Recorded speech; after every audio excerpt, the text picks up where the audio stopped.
In this article, we will explain how acne develops and how to prevent it from developing. She's only a few feet away.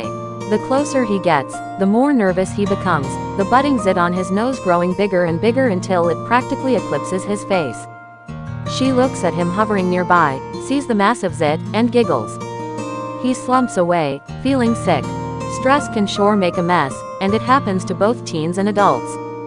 But how does it happen? Let's rewind to before the zit, to before Justin even sees his crush.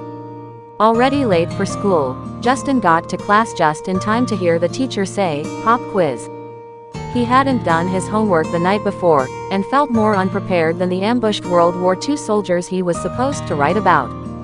A sudden rush of panic swept over his body, leaving him with sweaty palms, a foggy mind and a racing heart.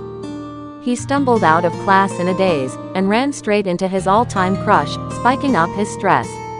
Stress is a general biological response to a potential danger.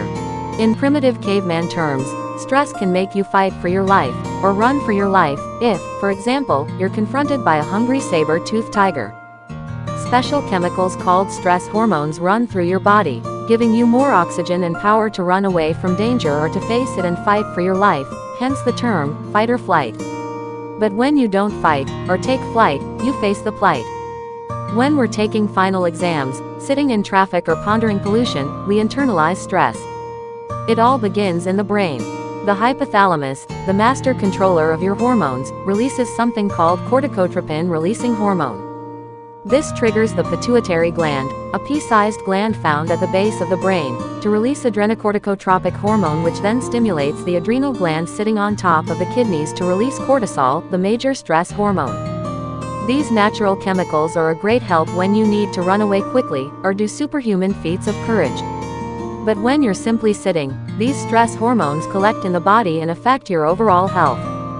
Stress hormones increase inflammation in the body, suppress the immune system, which makes you more susceptible to infection by acne-causing bacteria, and can even increase oil production in the skin. And this is the perfect storm for forming a pimple. Cortisol is a major stress hormone involved in making skin cells churn out oily lipids from special glands called sebaceous glands.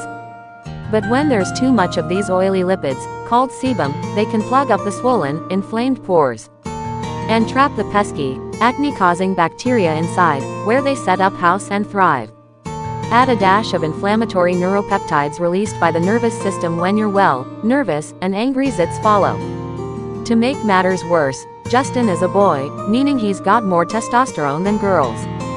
Testosterone is another hormone that increases oil production in the skin. So, his already oily skin, together with a boost in oil and inflammation from stress, is the perfect environment for bacteria to swell up into a major zit. So what could have Justin done to avoid the big pimple? Stressful situations are unavoidable, but we can try to change our responses so that we're not so stressed in the end. And had he been confident in approaching her, she might not have noticed the pimple, or he might not have had one.